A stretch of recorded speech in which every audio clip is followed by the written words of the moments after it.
federal judges they deem hostile. America, she warns, cannot afford to keep putting off this possibility.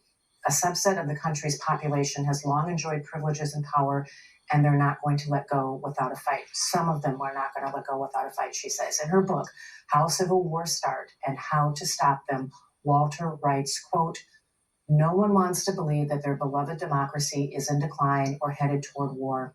The decay is often so incremental that people often fail to notice or understand it, even as they are experiencing it.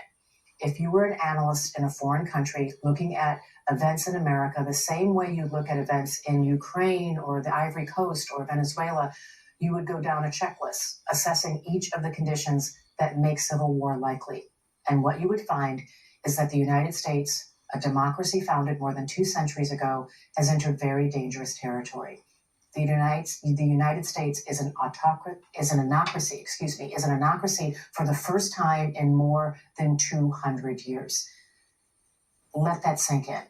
We are no longer the world's oldest continuous democracy. The question for America moving forward is whether voters can be persuaded that their democracy works and is critical to their safety, and whether leaders will choose to reinstate its guardrails." That is a quote from Barbara Walter.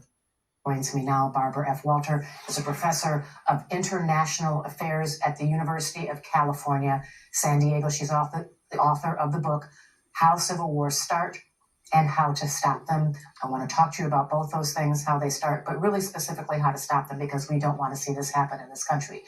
Your book was published in 2022. How have you observed how things have changed in America since then? Are you still as worried as you were when you wrote those words that we quoted? I